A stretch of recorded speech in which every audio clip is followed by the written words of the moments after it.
សែនខ្លីតែមានន័យក្នុងជីវិត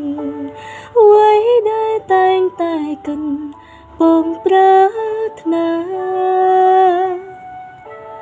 មិនជឿលើនេះសៃមិនជឿព្រេងវាសនាតែពេលនេះតើបដឹងថាជាការពិត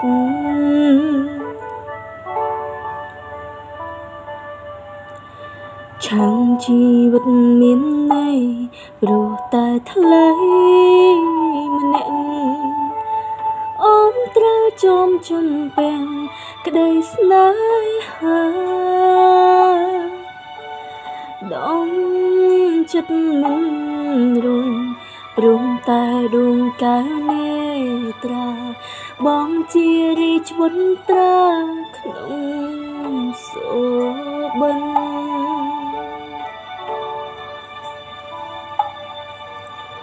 បរោះពេញណូក៏មិនល្អដូចមកឡើយស្នាមញញឹមត្រានត្រាយឲ្យស្រីលំសារភាពថាសុំចាញ់ស្នេហ៍តូចតន់អូនបន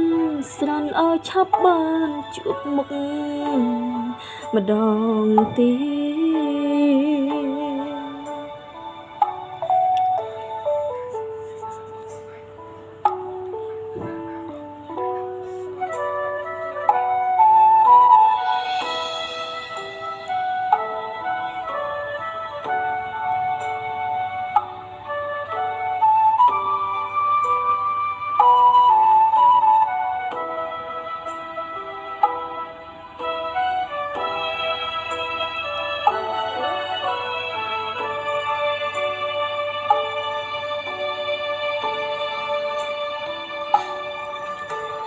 ឆាំងជីវិតមានន័យព្រោះតែថ្លៃម្នាក់អូនត្រូវចមជំពាក់ក្តីស្នេហាដង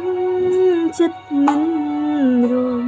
ព្រោះតែដួងកែវនេត្រាបងជារីជ្វន្ត្រាក្នុងសូបិន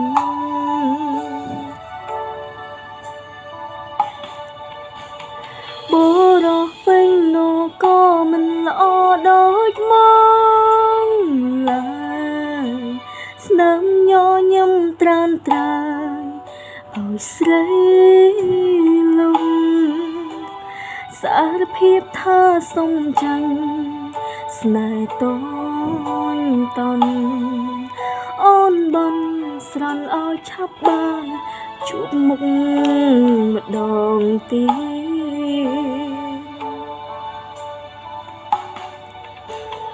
បរោះពេញណូក៏មិនល្អដូចមកឡើយស្នាមញញឹមត្រានត្រាយឲ្យស្រីលំសារភាពថាសុំចាញ់ស្នេហ៍តូច